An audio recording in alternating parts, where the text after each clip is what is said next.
A woman in Mattoon reported waking during the night, unable to move, while a sweet, unfamiliar odor gathered near the bed. The window remained open.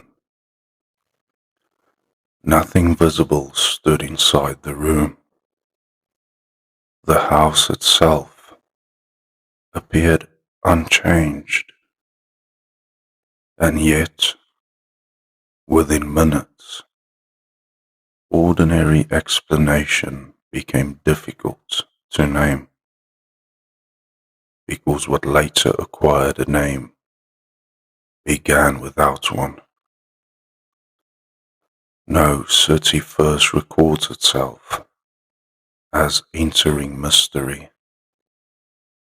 It records discomfort, confusion, a complaint that may still belong to ordinary explanation if nothing similar follows.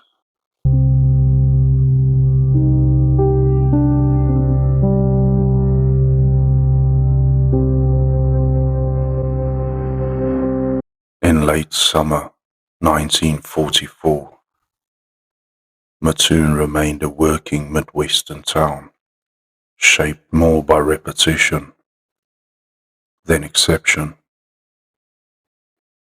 Rail movement mattered. Shift labor structured daily life. Houses stood close enough for neighbors to notice familiar patterns without effort. Porch lights, curtains, late movement inside a room, ordinary sound crossing short distances between houses. Nothing in that arrangement suggested the town would later enter national reporting for something difficult to classify. That matters because records like this gain strength only when ordinary conditions first appear complete. The United States remained under wartime conditions. Industrial vigilance, altered schedules, and a public already accustomed to hearing that unseen threats might emerge unexpectedly. This formed part of the atmosphere in which unusual reports first entered notice. But atmosphere alone does not create record. Specific events do. The first report, most often placed at the center of what followed, emerged from a house on Grant Avenue late one night.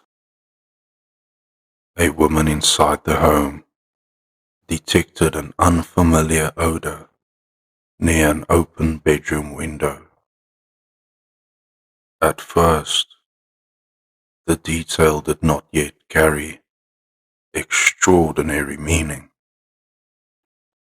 Unusual smells entered houses for ordinary reasons, often enough. Industry, nearby activity, some household chores, even air crossing from outside. What altered the moment was not the smell alone. It was what followed. A physical heaviness began to accompany the odor. Weakness, difficulty moving with normal certainty. A sensation not immediately severe enough to define itself fully, but distinct enough that ordinary comfort became concern. the sequence mattered, because smell alone invites dismissal. Physical effect forces memory to sharpen. The woman later described the events with enough clarity that local attention did not treat it entirely as passing discomfort. There was no visible intruder standing clearly in the room, no obvious object left behind, no immediate damage sufficient to define criminal entry in ordinary terms. Only this combination, odor first, bodily effect second, and uncertainty remaining after both. That sequence might still have remained private had it ended there, because one unexplained household report rarely becomes civic record by itself. But in Mattoon, repetition arrived before explanation had time to settle. Another report followed, then another. Again, the descriptions varied in detail, but not enough to erase resemblance. Night, an unusual odor, physical weakness, and a sense that something had entered domestic space without becoming fully visible as ordinary intrusion. This mattered because the event now moved beyond one house. Once more than one house reported a disturbance, local attention divided immediately. Some assumed coincidence. Others began testing pattern before evidence fully existed. That division is often the first sign that a city has begun reorganizing itself around uncertainty. At this stage, no single explanation yet dominated. No stable intruder had been identified. No confirmed chemical source had been established, which meant Mattoon entered the earliest phase, common to many durable records. The moment where explanation remains possible in several directions at once, and certainty belongs fully to none of them. What changed Mattoon was not that one household remained unsettled. It was that additional reports arrived before the first could dissolve naturally into private explanation. That altered scale immediately, because once several houses begin describing similar disturbance, local attention shifts from sympathy to sequence.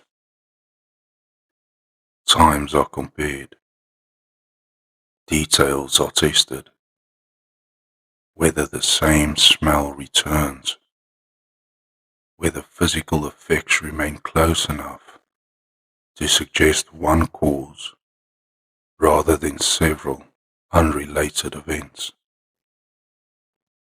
The reports did not match perfectly.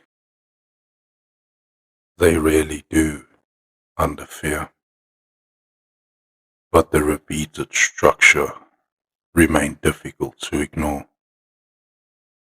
Night entry into ordinary domestic space, an unusual odor, followed by weakness, dizziness, or difficulty moving with normal certainty. The strength of this sequence did not depend on dramatic injury. It depended on how ordinary the homes remained while the reports accumulated. No broken doors, no visible struggle, no clear mechanical evidence of forced entry.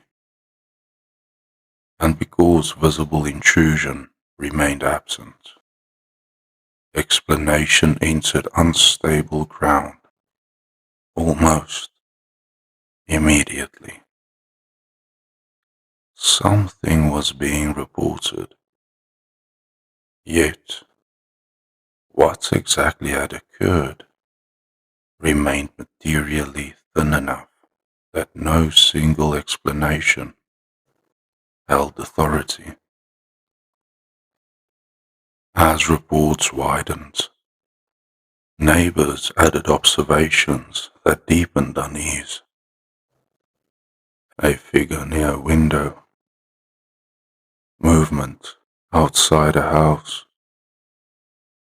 a presence near a yard before disappearing. Such details entered civic memory quickly, because once uncertainty exists, peripheral observations gain unusual weight. But caution remains necessary. Not every later recollection carries equal reliability. The stronger surviving records remains the repeated domestic complaints themselves, not every figure later attached to them. And even then, no one initially spoke of a named attacker. The city still stood in an earlier stage, trying to decide whether several unusual nights belonged together at all. That changed once police became required participants rather than distant listeners. Patrol presence increased around affected areas. Statements were taken. Household details compared. Porch lights remained on later than usual.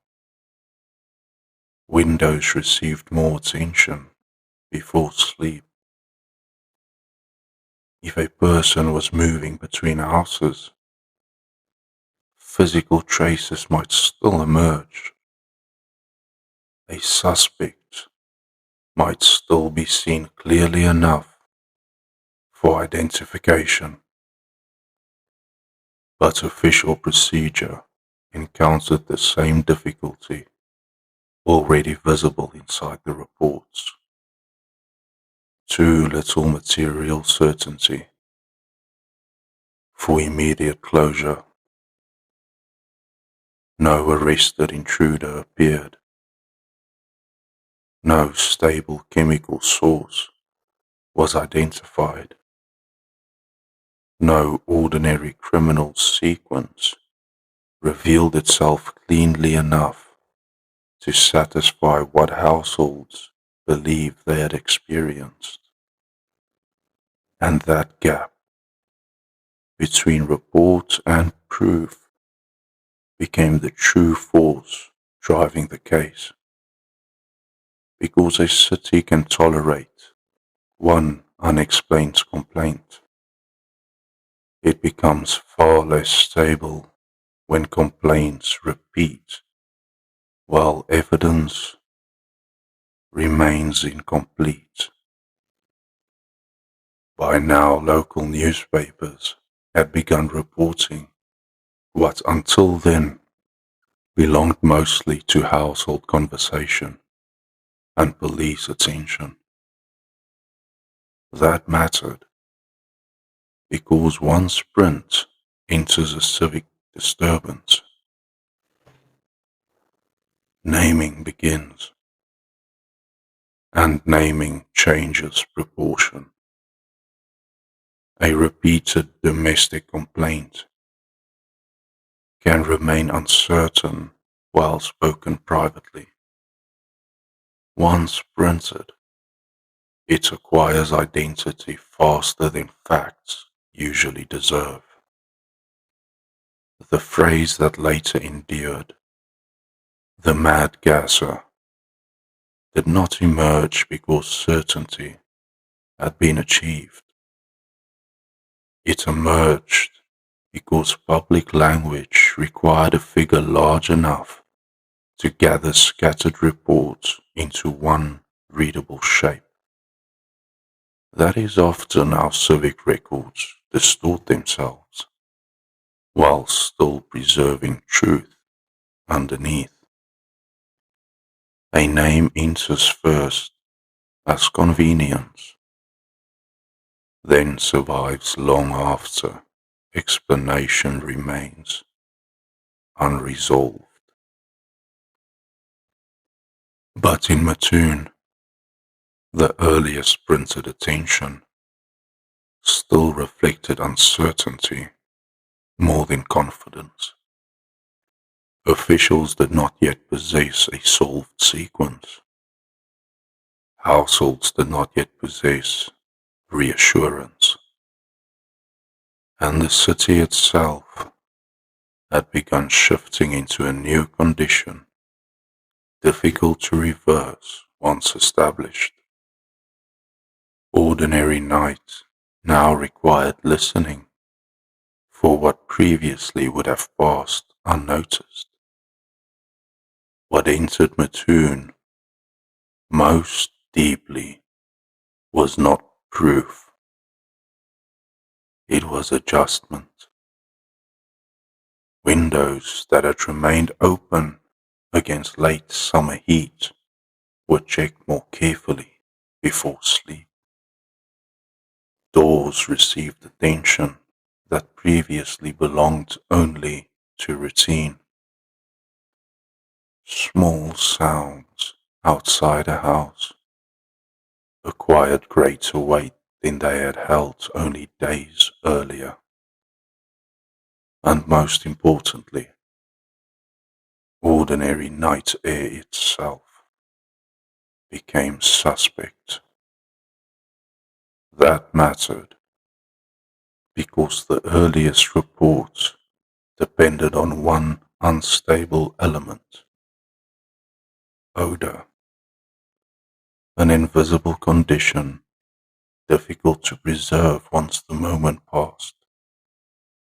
Unlike a broken object, smell leaves little authority after disappearance.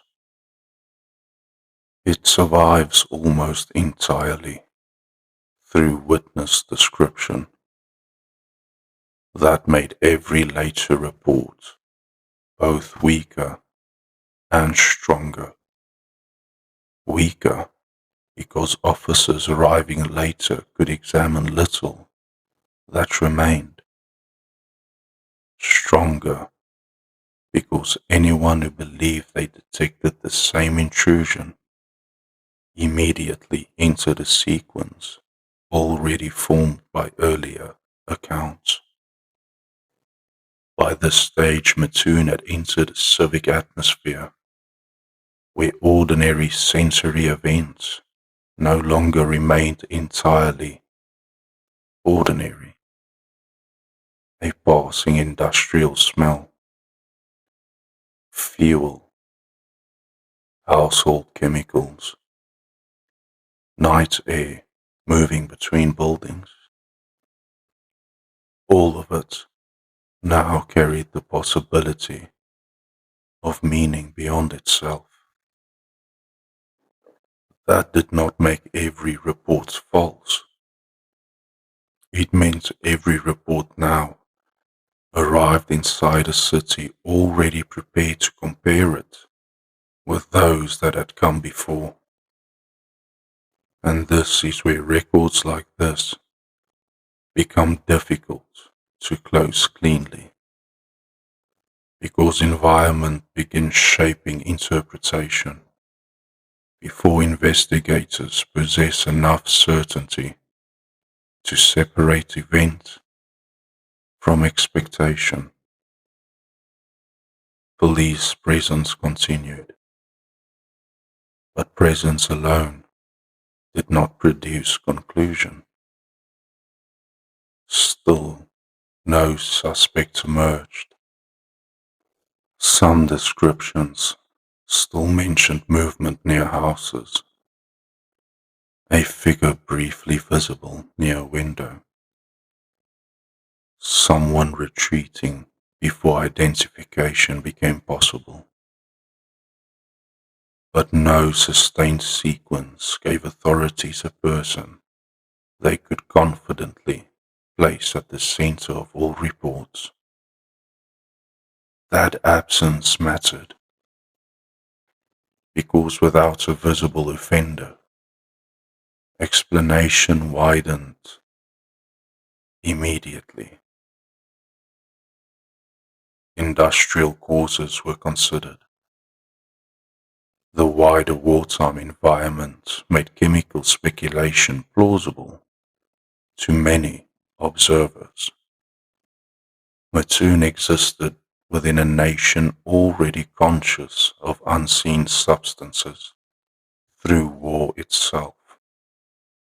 A drifting chemical source from nearby manufacturing did not appear impossible at first glance. Yet, industrial explanation carried its own weakness. It did not fully satisfy the timing, distribution, or personal immediacy described in the strongest reports.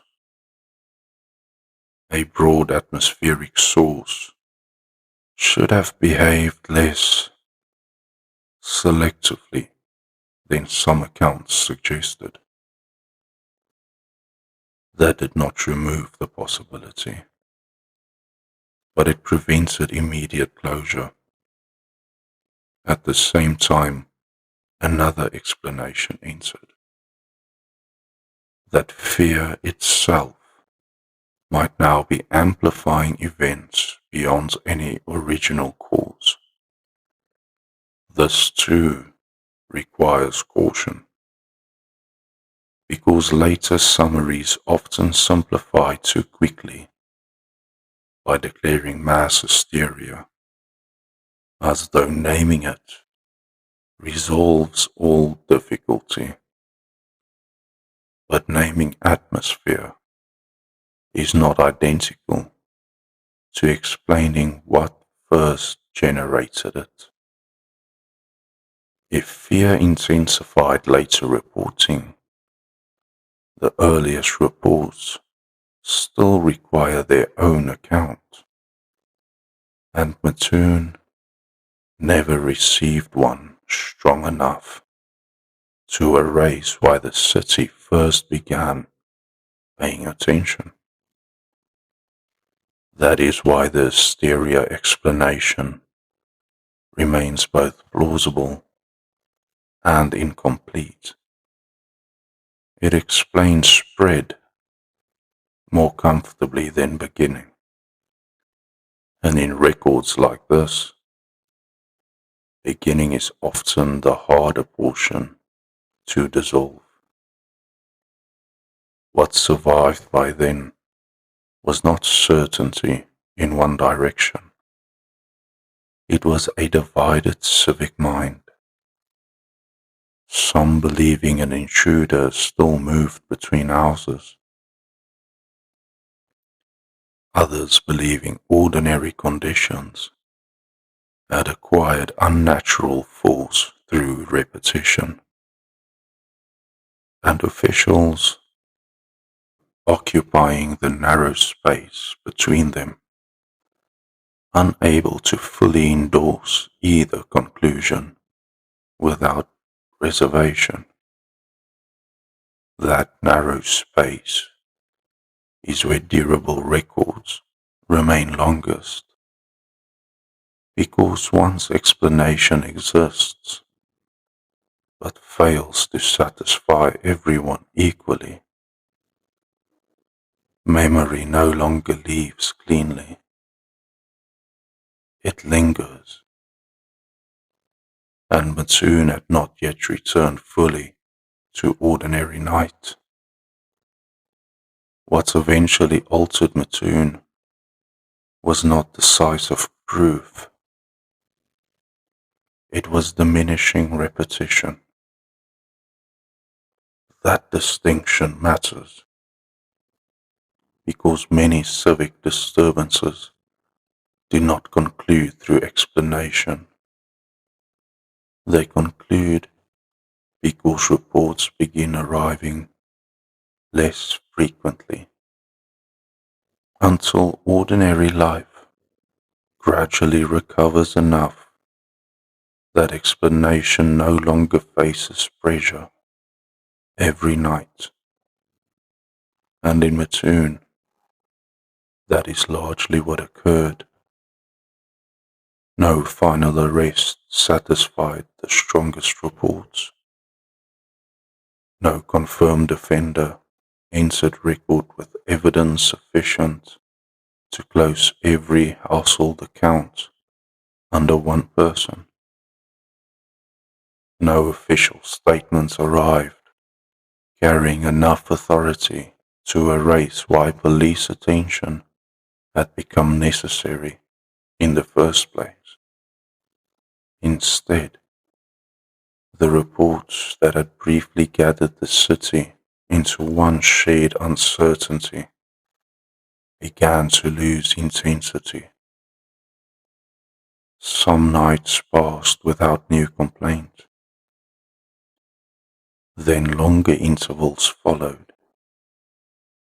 The atmosphere that had made every unfamiliar smell feel potentially connected slowly weakened, not because certainty arrived, but because repetition no longer sustained itself. This is often the least dramatic ending a city can receive, and yet one of the most historically durable, because when a disturbance fades rather than resolves, memory keeps one part unsettled, whether explanation finally succeeded, or whether attention itself finally moved before proof had fully emerged.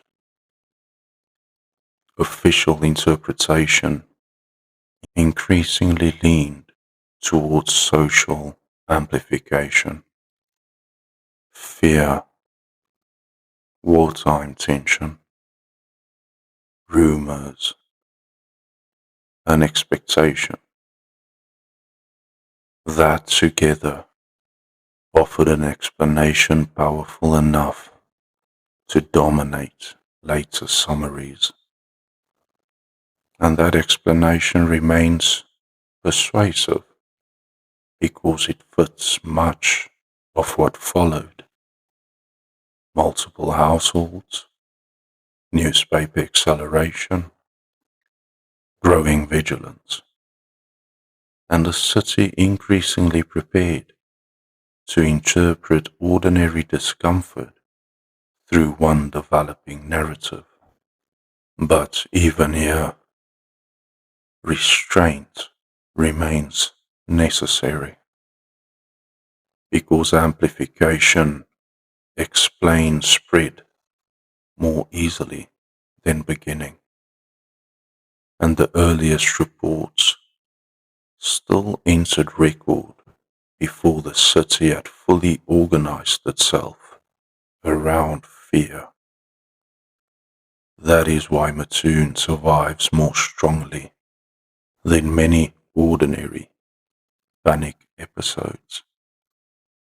not because the extraordinary was proven, because the ordinary never fully reclaimed the first reports. The nickname endured longer than the disturbance itself. The mad gasser survived because names preserve shape even after facts thin. But the surviving record beneath that name remains smaller and more difficult than later retellings often suggest. A few nights, several houses, an odor difficult to classify, physical weakness described by those affected, police present without decisive resolution, newspapers enlarging what officials could not fully settle, and then a city returning slowly to ordinary rhythm without ever receiving one explanation capable of satisfying every part equally. Perhaps that is why Mattoon still holds unusual weight, because nothing in the surviving sequence demands belief in something impossible, and yet the ordinary explanations offered never fully erase why several households within the same narrow period described intrusion in terms too similar to dismiss and too incomplete to classify with confidence. It is not one of history's largest mysteries, but it remains one of its sharper examples of how quickly ordinary domestic space becomes uncertain when explanation begins arriving slower than fear. A city does not need catastrophe to remember unease.